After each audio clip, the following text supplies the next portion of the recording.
Hi, and welcome to a new episode of the Today in Manufacturing podcast. With me today are Jeff Reinke and Ben Munson. We are the editors of manufacturing.net and Industrial Equipment News. We all have many years of experience covering the manufacturing industry. Every week, we cover the 5 most popular stories on our website and discuss the implications that those have on the industry as we go forth. Please make sure you like, subscribe, and share the podcast. You can also help us out by leaving us a positive review on whatever platform you use. Finally, to email the podcast, you can reach any of us at Jeff, Anna, or Ben at ien.com with email the podcast in the subject line. We are live every Thursday sometime. So it will happen. Yeah, at a time. We are inevitable. We do get it done. If you want to see us live, you can participate in the chat. If you subscribe to our YouTube channel, you'll get a notification when we go live. This week's episode is brought to you by Sigga Technologies. While it has always been at the forefront, more manufacturers are giving even more attention to how maintenance programs can drive greater efficiency and productivity. Register now to watch Jeff's new interview with Stephen Timms, Sigga CEO, to hear how manufacturers are increasing tool time 2 hours per day per technician. No spoilers on that. Watch it. You have to watch it. Nothing from Jeff on that. No cheating. No spoilers. No spoilers. All right. So without further ado, I think let's kick off, guys. Do we need to let them know why David's not here? Or is it we just can keep him in the dark? David is safe. Yes. David is fine. He's not sick. He is out of the office for a pre-scheduled appointment with a client. So he'll be back next week as far as we know. Yeah. He's doing field work. Yeah, he's doing field work, yes. But Ben graciously offered to stand in, and so we're happy to have Ben here. How are you doing? I'm great, thanks. Good. How are you? Great, thanks. Jeff? I'm just okay, but I'm glad you guys are great. That'll Okay. make me feel better. Well, it's I can feel the okay energy coming off you right now. I do exude that. Yeah. All right, let's start out with the okayest podcast in history. The number 5 most popular story on our websites this week was a story titled "Lack of Maintenance Sunk $6 Million Barge." A crane barge called the Ambition was being towed in the Gulf of Mexico when it sank on June 15th, 2022, and released nearly 2,000 gallons of oil. A recent NTSB investigation blamed the accident on failure to properly inspect and maintain the barge. Before towing the Ambition, a deckhand from the towing vessel checked out the vessel and found the ship had several hatch cover gaskets that were not in place, some hatch cover lids that were not physically locked, and some visible hull damage. After the accident, investigators found a 25-foot-long separation along the weld seam between the bilge knuckle and the bottom plates that was addressed with a temporary fix. The report noted that an effective maintenance and hull inspection program should proactively address potential steel wastage, identify hull and watertight integrity deficiencies, and ensure corrosion issues are repaired in a timely manner by permanent means. According to the National Oceanic and Atmospheric Administration, equipment breaking down is one of the more common causes of oil spills. This particular incident resulted in a $6.3 million loss, though no one was thankfully hurt in the incident. Jeff, I know that you dug into this NTSB report a little bit, so I'd like to hear a little bit more about what you found. So many things, Anna. And I feel like we can be a little bit lighthearted about this one because no one was hurt. That's true. Yeah. So, but just from the very start of this whole thing, and the report, to borrow, David's kind of his process or whatever, and looking through these NTSB reports and how much he likes them, this is a relatively short one, and it is actually a very interesting read because it's very detailed and it goes through, right from the get-go. Again, the Ambition itself, basically when you look at the core problem here, what caused it to sink, this would be like taking your car, lifting up the frame, putting in new axles and wheels on it that didn't come with the car, okay? Yeah. So they're already different, but they're just as old, and then never checking the tires. That's basically what these guys did and ran for about 25 years with just thinking, you know what, we'll take a look at it. Oh, this one's got a flat. you know what we're going to do? We're going to put the spare on there, and that'll be good forever. Even if you got the little donut thing on there, you know, that's basically how this thing was running. It was ridiculous. So from the fact that it had this welded patch job on there that was never set up to be a permanent fix, but they treated it like it was, to the fact that they were taking this barge out 6 to 12 times a year, but never checked with the Coast Guard because they didn't know they had to. Ooh, we didn't know that was a thing. And the Coast Guard's like, yeah, we didn't know you were actually taking it out into the water. So right from the get-go, this thing was just, it's unbelievable. And I think the biggest thing that it really set up for me is I remember going fishing with my buddy in college, and his dad left us a note, and a bunch of stuff was like what to do when you get there. And the very first thing was put the plug in the boat. Make sure you put the plug in so we don't get a bunch of water in there. Common sense, right? I mean, you should know how to do that, but still that old school thought of all of the little things, you know, the blocking and tackling, as I like to say. And that seems to come to the forefront in all of these safety related stories we do. If we focus on the little things, which in this case is, you know, covering up the holes in a boat that's going in the water, that seems really important. So whether it's this leaking weld, it sounds like a minor thing. It was 25 feet long. It was so crazy. It's ridiculous. Yeah, the pictures of it in the report, it's like, you can't even believe it. 25 feet long, and it was rusting out other places that were not repaired. They had open hatches on this barge. I mean, I don't know a whole lot about sailing, but you shouldn't have doors open when you don't want water to get in there. And then the fix, they basically were taking it down the waterway, and they stopped for gas to fill it up, which probably made things worse as well from an environmental perspective as well as from a weight perspective. And that's when the towboat, the Karen Kobe, was basically like, hey, you guys need to check everything out over on your boat, the Ambition. And they went around locking up because the person on the Karen Kobe was towing it out said, hey, you got a bunch of hatches open. We can't do this. This isn't going to work. So the crew from the Ambition went on and said, yeah, we took care of it. No problem. Their solution was basically what, Ben? Throwing a piece of iron, metal. I think the quote was, I threw a big plate on it. Yeah, big metal plate on it. Which, no seal, no nothing. I mean, it was just a comedy of errors that just continued on and on. It was incredible. And again, I think it just goes back to the fact that they had been doing this 6 to 12 times a year. They figured we'd done this before. It's not a big deal. And they weren't going through all of those elementary basic safety precautions that you need to go through just for that process. Forget about all the things that should have been happening beforehand from a maintenance perspective. It was just a combination of not doing any of the little things that could have potentially, in my opinion, avoided this whole catastrophe from happening. It's incredible. Yeah, I think so many catastrophes come from that theory that it worked last time. Right. Like, which does not speak at all to the foresight of being able to make that work in the future. Yeah, and the towing process sounded a little fraught as well. Man. I think they towed it. They hit something. They hit like a wooden marker pretty early on. Yeah. And the captain of the towing vessel was like, "No, it seems okay. It's fine. I think we're fine. Yeah, let's not take a look. Let's just keep going." And then they were towing at night, right? Yeah. And captain's like, "I'm pretty sure it's still there," and it was not entirely still there. And I think the other person noticed because their speed was slowing down, and it was probably because they're towing a sinking ship. Carrying a couple extra tons of water gave it away. Yeah, apparently. Yeah, it was not in great shape. I think we were all less than impressed with the quality of that ship, the condition of it. Yeah, and yet it was worth over $6 million. So if you have a really good condition tow barge or whatever, then you're a good, you got a good crane barge. Yeah, it must be worth a ton of money. Very good point, Ben.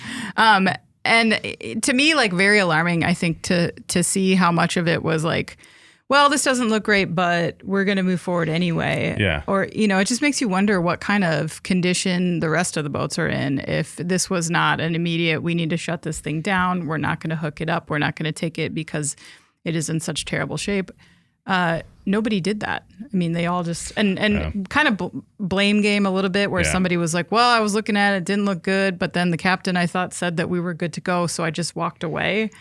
Yeah. I couldn't believe how everybody on the Karen Kobe went on and basically found all these things that were wrong with the boat. again, but they were like at the fueling station, the refueling station when they found all this stuff, pointed it all out. The people at the Ambition just sort of half-assed it, jumped off and went away and let them tow it out there. I mean, like you said, the circle of blame is incredible here. It's kind of mind-blowing when how well for a government agency and how plainly this is all laid out in this report. It's amazing. And that name too. It feels like there's a metaphor there. Like if your ambition was to stay afloat. Yeah. You failed. You failed. At what age, Ben, did your ambition start to take on water? Wow, there's a podcast. Moving on. Our fourth most popular story this week is another catastrophe, so let's buckle up. Good thing I'm just in an okay mood, because otherwise I'd really be feeling low now. The title of this article is Root Cause Found in Plane That Suffered Wheel Collapse. So investigators have determined that a pin broke inside the left landing gear of an Alaska Airlines jet that came to rest on one of the engines after landing in California last month. Attempting a firm landing during Tropical Storm Hillary, which was later described as actually not very poor weather, but they were taking a precaution, I think, the pilot said that they felt a jolt feeling when the plane touched the runway.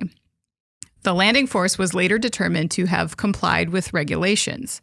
After the plane landed, the captain told the co-pilot that it felt like the plane had a flat tire. But upon opening the window, the pilots observed that the plane was resting on the housing surrounding the left engine. The engines were shut down and passengers evacuated safely using the taxiway. No injuries were reported. The NTSB said that its examination found that a trunnion pin in the left landing gear had broken and the gear assembly punched through the top of the left wing. The board said that it will continue to investigate the accident. Jeff, what did you think about this story about the airplane? A number of things. I think looking at some of the pictures, I know Ben's going to talk about some of the video too. I mean, harrowing kind of. If you're a passenger and you actually could see what was going on, the pilot said it felt like a flat tire.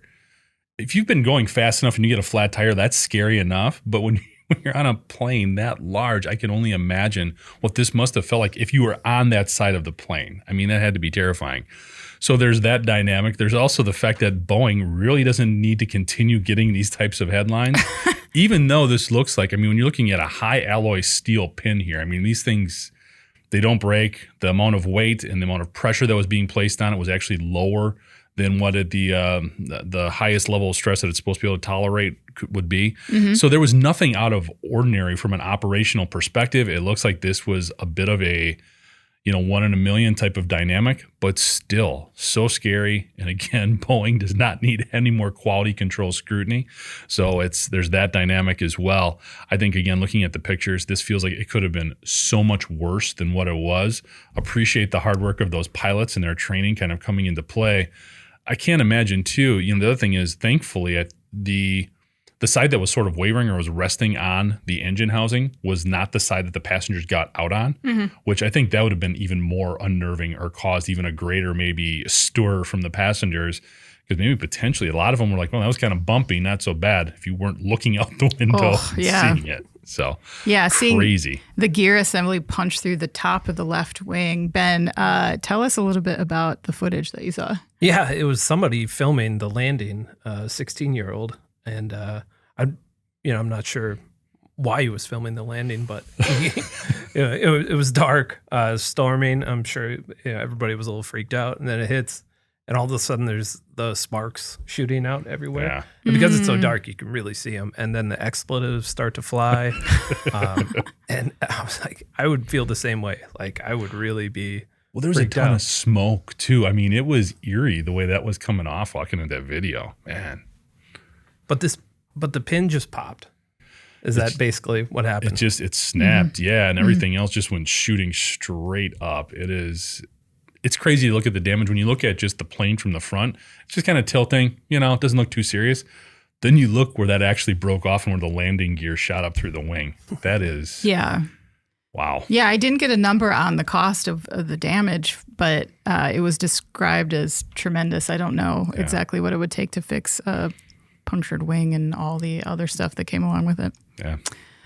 So the investigation will continue, as mentioned, where the NTSB is going to examine the broken trunnion at its laboratories. They also said they're going to listen to the cockpit recordings, which seems to be a bit overkill at this point because I think the first instinct, of course, was to probably blame operational error because that's what everyone thought at first, that they landed too hard.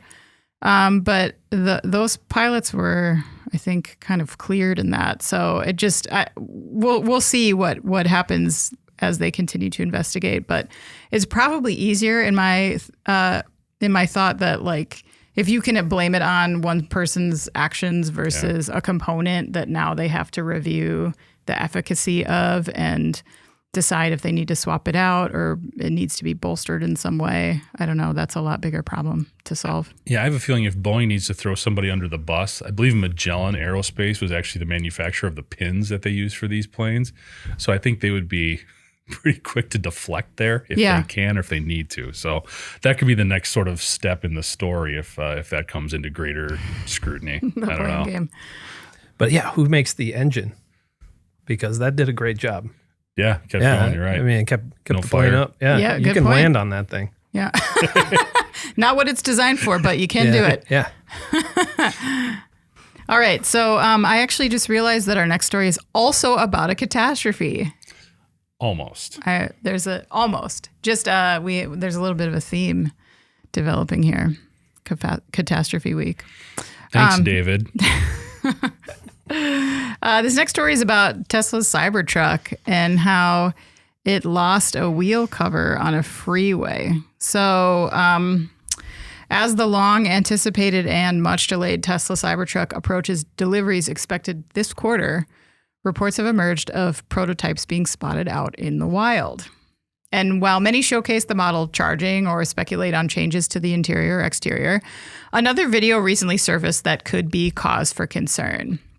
So originally reported by Electrek, a dash cam video captured a sequence in which a wheel cover from a Cybertruck test vehicle detached, soared into the air, and landed on a busy San Francisco freeway. So aerodynamic wheel covers are thought to increase an EV's efficiency. This can lead to less requisite power, fewer batteries, making a vehicle lighter and possibly cheaper. So you can see the appeal. According to Tesla's website, customers can purchase wheel covers for $25 or $35 each. The Cybertruck reportedly features removable aerodynamic tire covers, and images have shown the vehicle both with and without these caps. So the cause of the incident remains uncertain, but Electrek suggested that a loose connection might have contributed to the detachment, potentially stemming from a design flaw in the attachment point or a complex attachment process. So that's a lot of speculation from Electrek, but you can kind of see why they went there. Right, Ben? Mm-hmm. Yeah, and as far as I understand, these aerodynamic wheel covers, they're designed to reduce wind resistance, and they actually seem like they do increase range. Like, I think Car and Driver reviewed the Tesla Model 3 Aero wheels a few years back, and they got an extra 10 miles of range, which is not nothing. Yeah. But they need to stay on in order to do that, right? And then if they come off while you're driving fast, that's another really scary thing. That's bad, right? So, I mean, not for the driver, but for everybody else. Right. Yeah. So if there's a design flaw, I don't know if you've ever been driving. Not for the driver. They could just keep going. But then they had to swerve around it in the video. I mean, the person driving the truck, they're fine. It's just everybody else. It's kind of. But it's not like a hubcap flying off is like a unique Cybertruck problem. Yeah, that's true. I mean, that's happening every day, right? But right. So you're not worried about it? No, not particularly. This doesn't feel like a huge issue. Like if there is a design flaw, it hasn't entered production yet, right? They're still testing. True. As far as I know, yes. Although deliveries are supposed to take place very soon. So, but I know Elon Musk doesn't like to push back a deadline. He might have to do that. He also doesn't like to push forward maybe prematurely. You have never seen that from Tesla ever, yeah, right? I think Ben is being way too calm and rational. We like to jump to a lot of conclusions on this podcast, Ben. Mm-hmm. Maybe speculate on on things. It's catastrophe week. I thought we already covered that. Yes. Okay. Finding hubcaps was always kind of fun though. Like you find one and then you're kind of beholden to either prop it up against like the utility pole so the owner can find it when they're driving around later on, or you can take it home and hang it on your wall. This is what my big brother did. That was pretty cool. I was like, that's cool. Jeff, so you're taking this a little bit more seriously than old hubcap over here. While I'm pro hubcap collectors, I think this could potentially be nothing. It could just be some bad clips, okay? That, like Ben said, I mean, this isn't an uncommon thing. But when we look at some of the issues that Tesla has had in developing this truck, the delays that they've had in getting it to market, and let's be honest, Elon Musk does not like being called out on quality issues. The website motor1.com actually made an interesting observation. I'm going to quote right from their site. They said, we can't speculate that it might have something to do with the gap between the tire and the plastic cover that's there presumably to allow cold air to reach the brakes. Compared to other wheel covers offered by Tesla for its other models, the Cybertruck is the only one that has a closed-off design, while the others sit flush with the tire, but cutouts allow the air to go through. So there could be something going on here that's more than just simply a bad clip, but it could also lead to a bigger issue. If you've got these trucks that people are running harder, they're always going to be pushing for miles and range and everything else. If they're not allowing proper cooling procedures through these, no matter how good they look, no matter how much they aid efficiency in range, this could actually be a huge quality control issue that is coming to light now, thankfully, during testing. So it could be nothing. It could be something very small. But in this instance, this is an area where I think Elon Musk, because he's so outspoken, kind of becomes the de facto voice of the entire Tesla organization. This does make you pause for a second. You know, when I first saw the headline, I was kind of like where Ben was. You know, it's a hubcap. This isn't a huge deal. They do come off. But then when you look into it a little bit deeper, maybe there is more to it. And maybe they are pushing this because they have been so far behind on this. They're seeing more pressure. They're seeing what Ford is doing. They're seeing what Rivian is doing. I can't believe the number of Rivian trucks I actually see around Madison. Yeah. It's really interesting. Maybe this is them pushing a little bit too fast and not just sort of, again, doing some of that blocking and tackling they need to do and hitting all the little things and making sure everything's right before they go to market. Yeah, I mean, I do think there's some of that there. I also think that, you guys have heard this, I'm sure, as writers. This is one thing that you're taught very early in the game, which is never get so attached to your own words that you can't see them objectively and delete the whole thing and start over if you need to do it better. I think there's a little bit of that as well, where I think Elon Musk, especially with the Cybertruck design, there's so many features and design components to this that I feel like don't need to be there. And, it's possible. And maybe he's doing it because he likes how they look and he's determined to make it that way. But, you've read reports about how, certain design components of just the exterior make it hard to see, or the wipers aren't able to reach across the entire giant front window.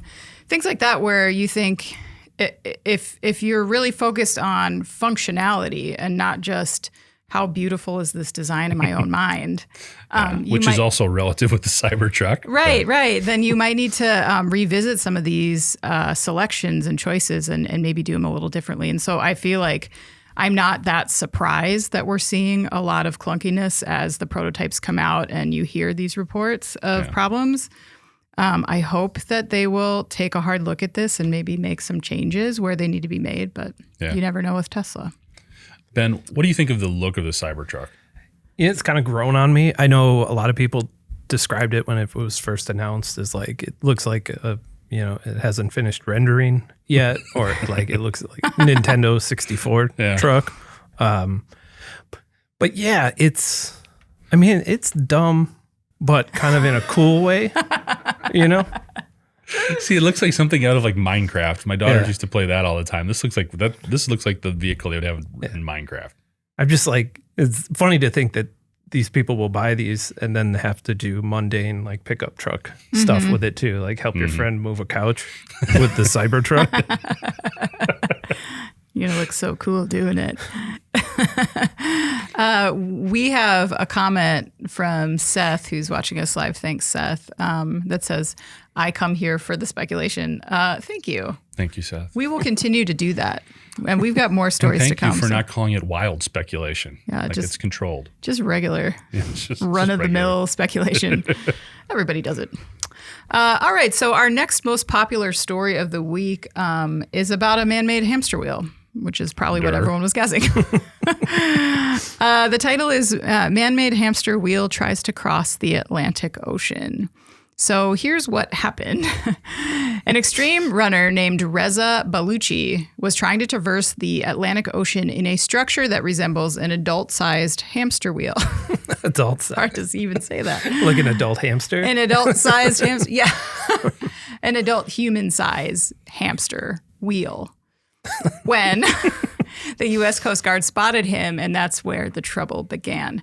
According to a criminal complaint, the Coast Guard was preparing for Hurricane Franklin when they found Baluchi while transiting the Atlantic Ocean 70 nautical miles off the coast of Georgia. After deeming the vessel, which was afloat as a result of wiring and buoys, as being unsafe, they asked him to disembark, at which point Baluchi threatened to harm himself and others. Negotiations took 3 days before he was brought to shore. Baluchi is charged with obstruction of a boarding and a violation of a captain of the port order. But it's not even his first attempt. Over several past tries, he attempted the journey, even despite a captain of the port order in 2015 declaring the vessel manifestly unsafe. But the order did give Baluchi a path, and reports say that the Coast Guard wanted to be kept in the loop and require him to undergo inspections and bring a support vessel, a request that Baluchi did not comply with. Baluchi is behind the Run with Reza website, which is portrayed as a charitable effort where Baluchi attempts to traverse great distances in unorthodox ways, like the hamster wheel, and also running cross-country barefoot, in order to travel the world to bring awareness to causes related to, quote, Iran, women, life, and freedom. Those are all things, Ben, that deserve our attention. What happened here? I got to be honest, I was kind of rooting for him after reading all of this, but it doesn't sound like a great try at, and this is his fourth try, right? Yeah. Fourth try, yeah. Yeah, and what struck me was how long the standoff lasted. Yeah. A 3-day standoff. What does that look like in the water? Are they just sort of floating next to each other? Coast Guard a lot of credit for their patience here. Mm-hmm. They were also preparing for a hurricane at the time. Mm-hmm. So, I mean. Yeah, and he threatened to get violent with himself, with them. I think he ultimately admitted to them, though, that he didn't actually have a bomb. He didn't build an exploding hamster wheel, which is a regular one. But, he was trying to get to London, right? Because he was going to kind of pick up his jog when he got there, right? And he was 70 miles off the coast, right? Mm-hmm. Maybe it's generous to say he could cover that amount of ground in one day. But then that's like a 59-day journey to London in the wheel. I think that's generous. Very generous. Yeah. But so it's a long time in the wheel. And I don't think he had enough food in there. They tried to bring him food at some point, right? He did have fishing rods. He was going to catch fish to sustain him on the way. Just eat them right out of the water. Apparently. Or did he have like a... I didn't see a camp stove. A little stovetop. Yeah, I didn't see that in there. One wrongly positioned fish hook, and this whole thing goes down. Yeah. I don't know if he was going to make it or not, Ben. It seems like it was a pretty ambitious effort there. Yeah, if you follow the path that he was on, it looked like he was kind of heading north, which is not going to get you to London, I don't think, right? He was a little bit off course. And with a support vehicle, maybe this would have been possible. Hop out in the morning, do your thing, and then you're back on the boat at night, right? Yeah. It seems like it would be the smart thing to do, but that maybe didn't cross his mind. I don't know. It seems like there's a way to do it, but I don't want to. Yeah. I know we've all thought about the hamster wheel ocean thing many times, but if I had $1. Yeah, I know, right? Do you think that you could have made it work, Jeff? I feel like somebody needs to go up to, how would you pronounce his first name? Is it Reza? I think it's Reza. Reza. And just kind of like put your arm around his shoulder and be like, hey, buddy, like what you're trying to do here is great. Okay. Because the things he's trying to raise awareness of and where he comes from, his background. The other thing is he's kind of an amazing endurance athlete. When you look at the things that he was doing, this was an individual who was going on 620-mile bike rides and running around the perimeter of the U.S. I mean, it's amazing what he is physically capable of doing. And the Coast Guard, again, I think was being very reasonable and just being, hey, get another vehicle out here in case something goes sideways.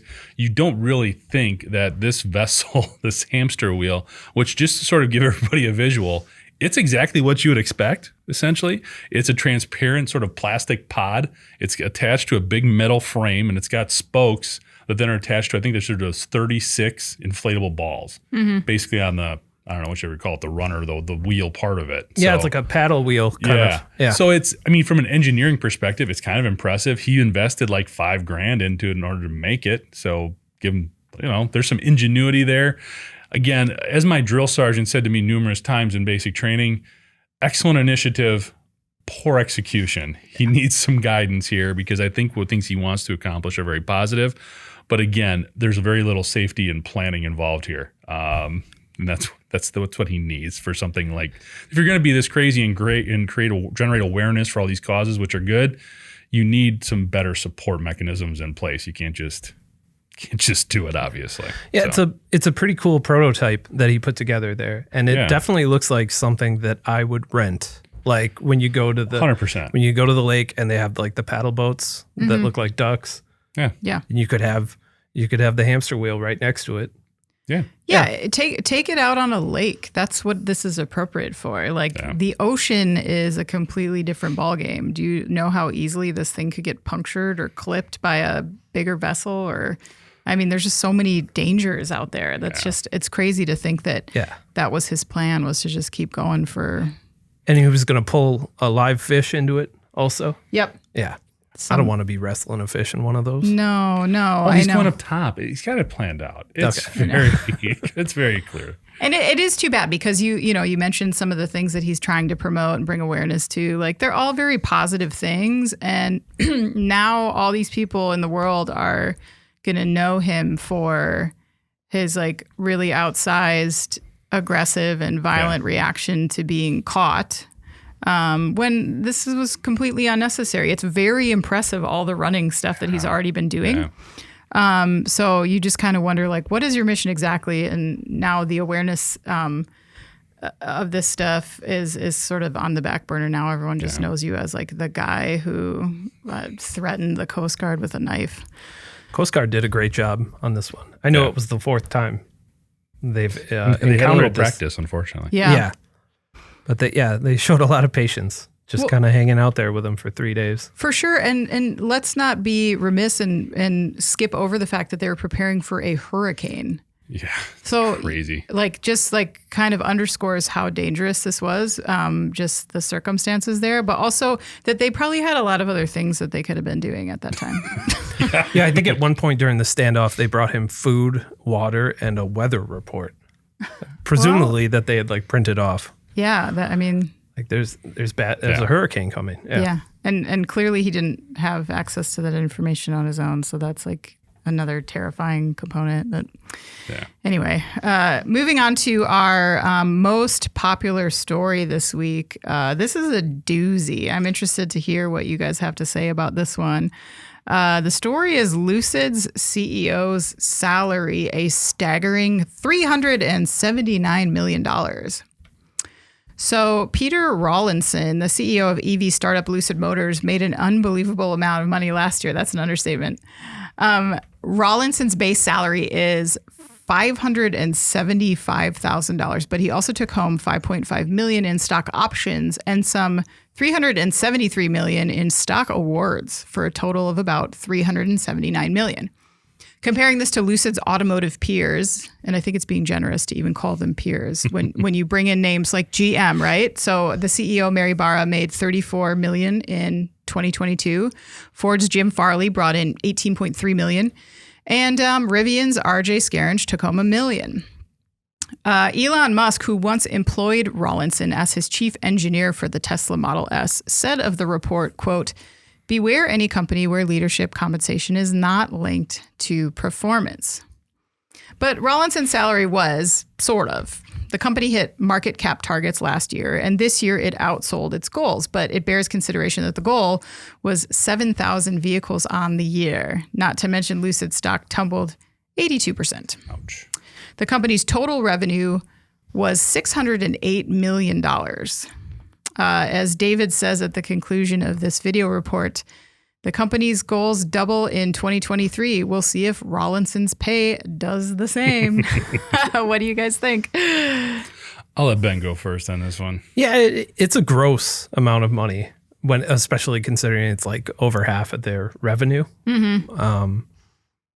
But, you know, reading some of the SEC filings from Lucid, they were not subtle about talking about how important Rawlinson is to the company. They said, "We are highly dependent on the services of Peter Rawlinson, our Chief Executive Officer and Chief Technology Officer. Mr. Rawlinson is a significant influence on and driver of our technology development and business plan. If Mr. Rawlinson were to discontinue his service with us due to death, disability, or any other reason, we would be significantly disadvantaged." So they're basically saying, we can't do this without him. So is all that money basically, does he travel in a bubble?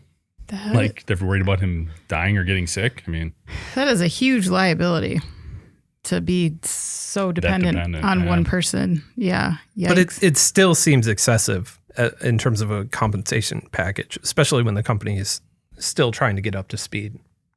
Yeah. Is it though? I wish David was here for the story. Oh, here we go, Jeff. So I just wish David was here so much for this one. Here we go. David, if you're watching, solidarity. I think, first of all, it's when you look at stock awards, this can mean a lot. Now, 370 million of anything is a ton, okay? But it doesn't necessarily mean cash directly in his bank account. It can be it can mean a lot of different things. He may have to invest a certain amount back into the company. There could be different, what's the term I'm looking for here? Times before he can become fully vested. I forgot, can't remember the term now. Anyway, a lot of different things could go into that, different restrictions, different percentages, timelines, vestitures. That's the word I was looking for. So it's not going right there, but it's still obviously a hugely generous bump, incentive, whatever you want to say. I think what's also interesting is when you look at the way those incentives are paid out, the company is looking to generate more than 10,000 vehicles this year. They are on a pace to have a 30% increase in terms of their revenues. And the other thing I think was interesting is they're up to having about $6.25 billion in, again, I forgot my total liquidity. Thank you. I'm so good with all these financial terms. $6.25 billion in total liquidity, which means basically all of their assets, everything they could get from a loan, they have this much available to them, so they're good till, they said in the report, at least 2025. If they don't sell another vehicle, they would be able to maintain operations. So if this individual has played this big of a part in terms of the engineering, production, supply chain, everything else that goes into bringing the product to market, and they are hitting their goals for the first 2-3 years here, this is how you want to compensate them? I don't think it's gross. I don't think it's ridiculous. I don't think it's excessive. I think it's what he earned because this is what they want to give him. And I will double down every time we do a story on this in saying you are worth what the market says you're worth. And if Lucid said he's worth $380 million, that's what he's worth. That's not the market talking though, Jeff. I feel like this company is like being held hostage by this person, not because he's trying to do it, but they're so leveraged on the fact that like he can get them to where they need to be.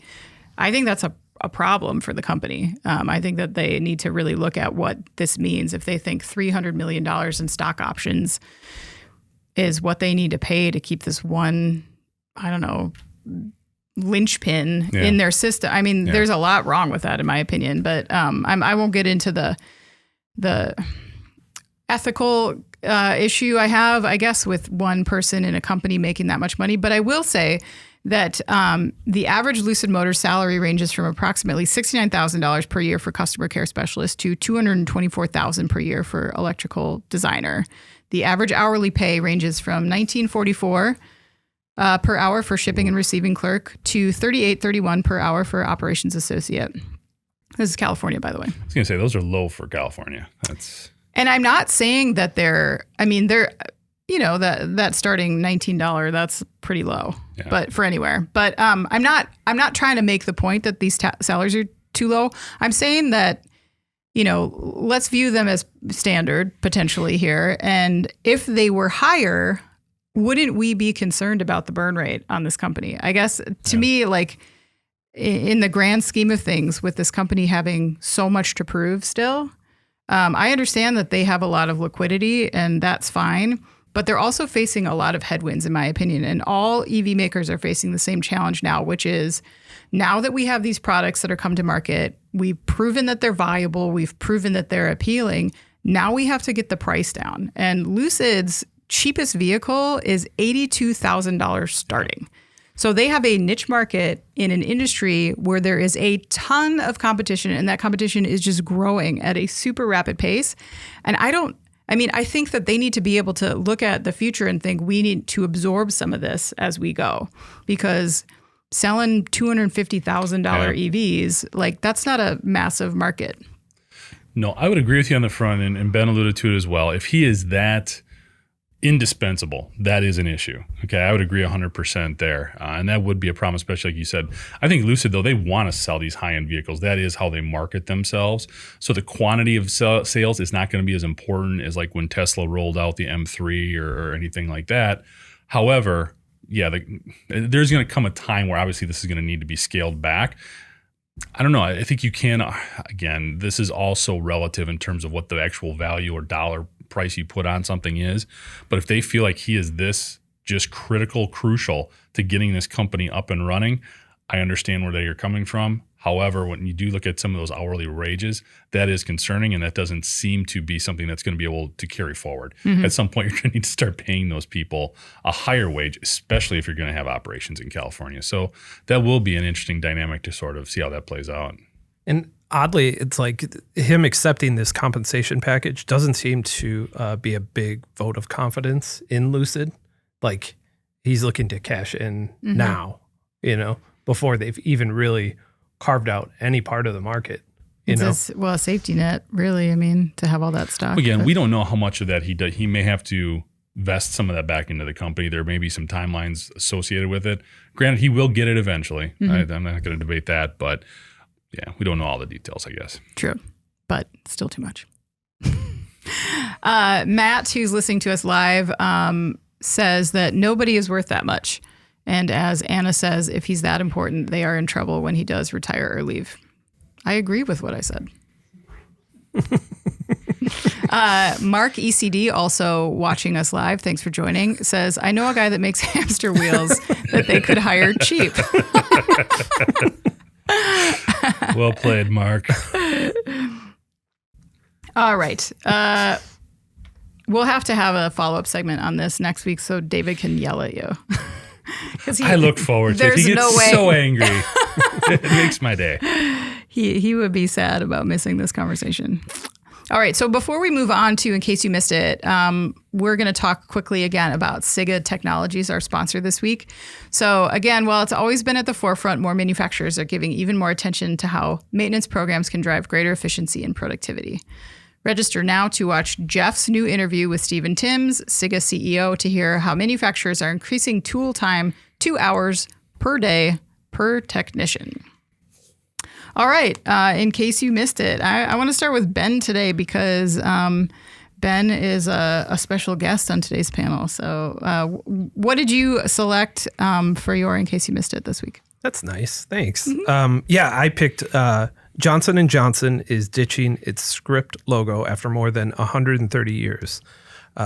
Johnson & Johnson is getting rid of its highly recognizable script logo, which has been in use since 1887, and it's based on the signature of founder James Wood Johnson.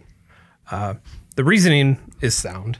J&J just recently spun off its consumer products division, which makes products like Band-Aid and Tylenol.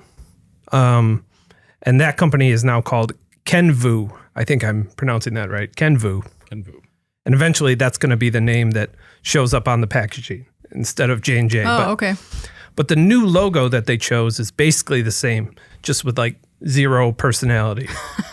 So I'm wondering, why not just embrace tradition and keep it the same? If you used it for 130 years, more than 130 years, like why change it now? Well, wasn't one of the reasons that they're changing it is because kids aren't learning cursive anymore?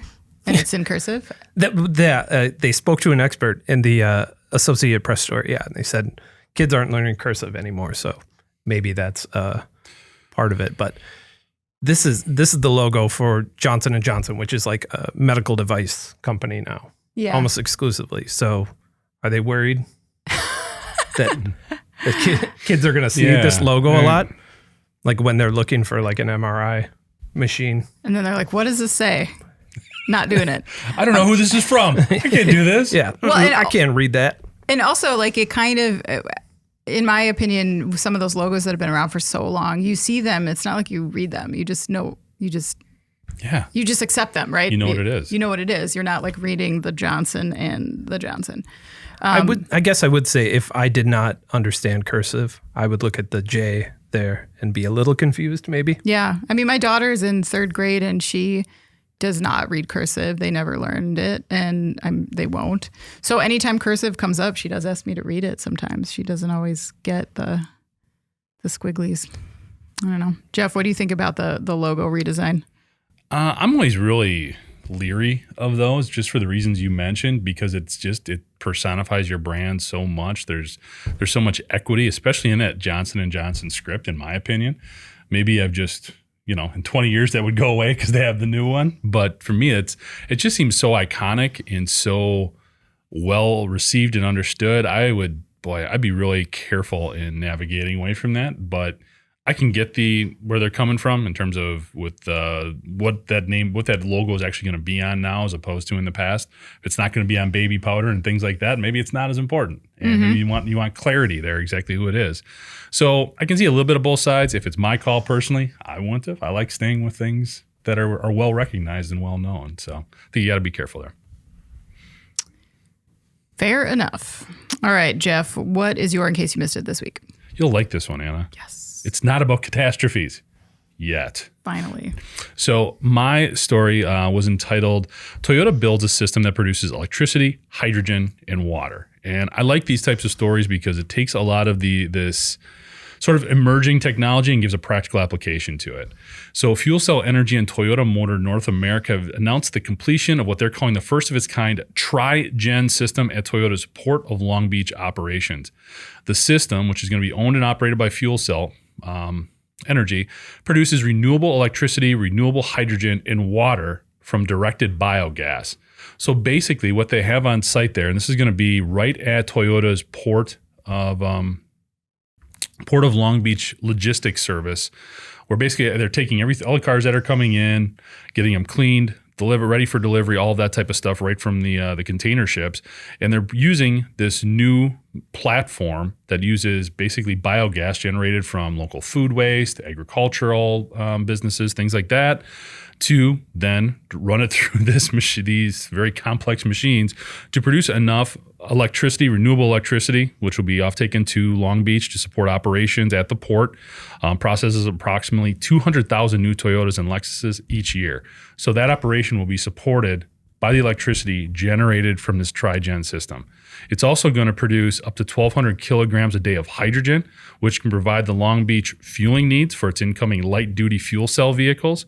And it's also going to produce up to 1,400 gallons of water per day that they can use for stuff like washing vehicles and things of that nature. So it's just really cool to see this new type of technology that's looking at renewable energy sources for a very practical application. I think it's probably like a very interesting miniature pilot program, if you will, because it's a very contained environment. Toyota's going to be able to see how all of these things flow together, probably increase efficiencies in certain places, especially when you look at hydrogen for fuels. It's something we continue to see more and more about in terms of how, if we can make it so it's more scalable, less expensive, less environmentally difficult to create and generate. And here again, they're using directed renewable biogases.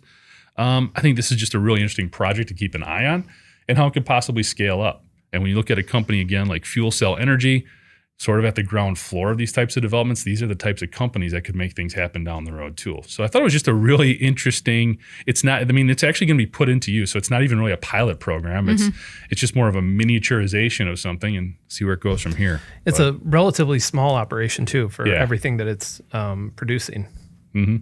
Yeah. So like I said, cool one to keep the eye on, I think. Yeah. A 20-year purchase agreement as well. So what do you think about this partnership, Ben? I think it's cool. I mean, when you can, keep your footprint small and then also, have a versatile operation like this, I think it's great.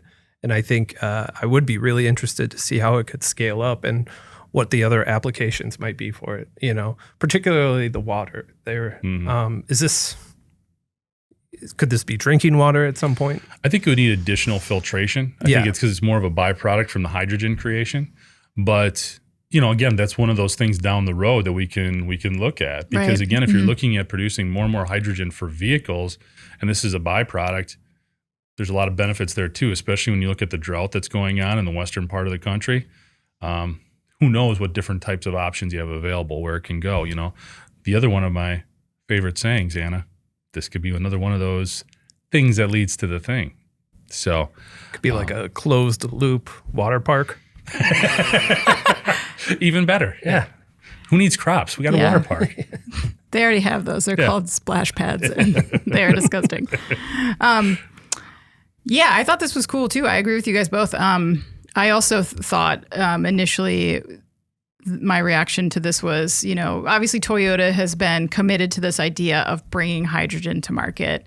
Yeah. And even when their competitors are going electric and people are kind of walking away from that basket, Toyota's still there and saying, no, we're going to pursue this. So that's impressive, I think, on its own. Yeah. Because there's not as much momentum behind this as there is with electrification.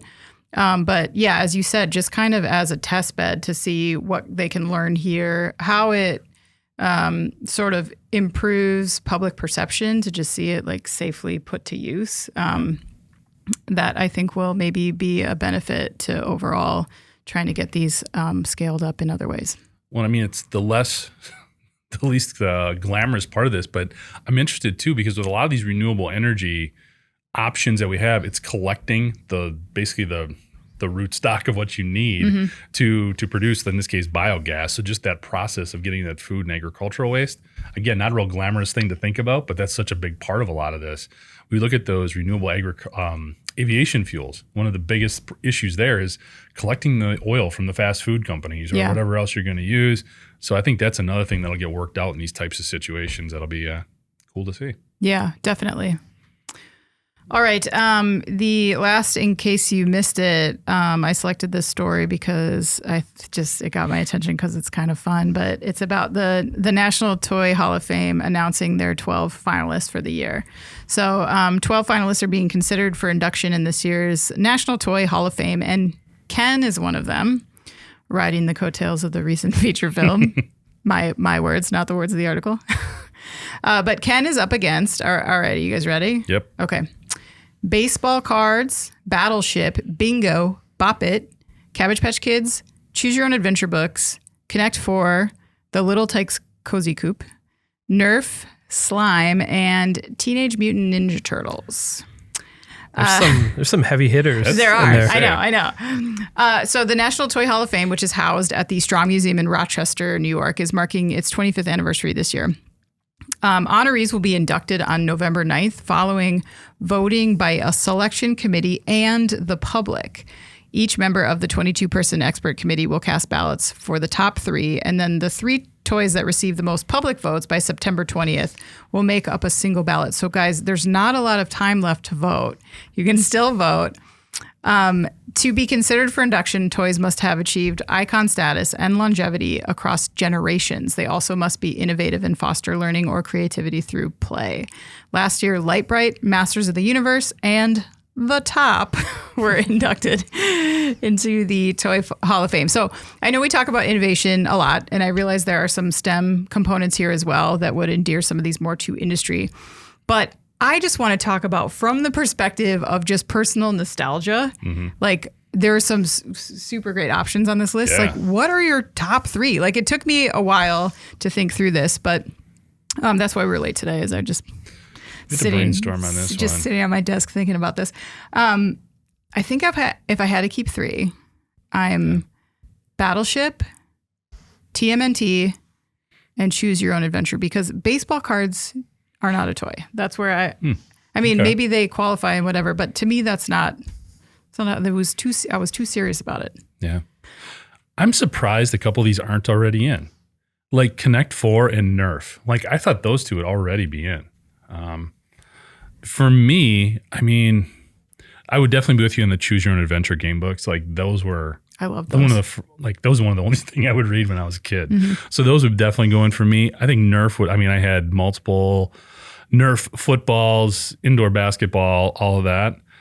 After that, boy, it would either be Connect 4 or Battleship, I think. One of those 2. Played a lot of those. Yeah, I loved Battleship, man. So. Ben? Oh, man. I know. They're all pretty great here. Connect 4, for sure. For sure. Okay. Yeah, all for right. sure. Nerf, I'm kind of confused about, too. Are we talking about the material? All of it, Is it I the guess, material called Nerf?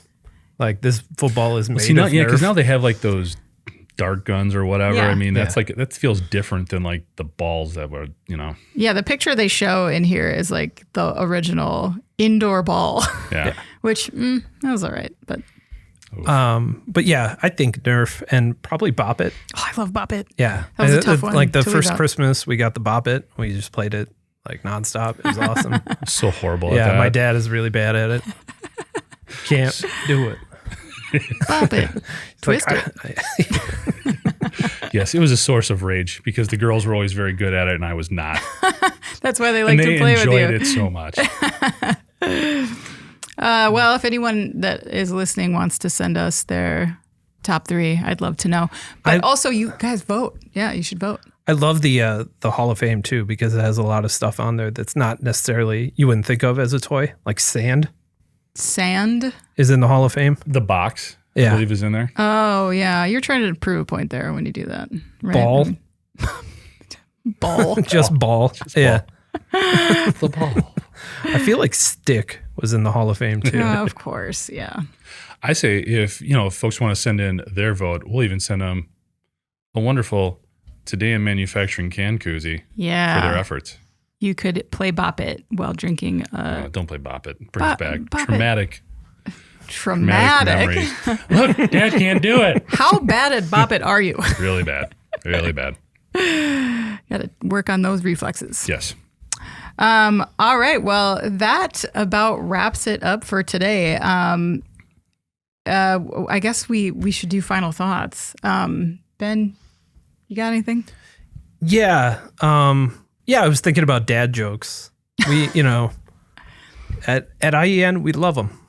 Just dad jokes all day long in the office. We tell them in the office, and sometimes we laugh.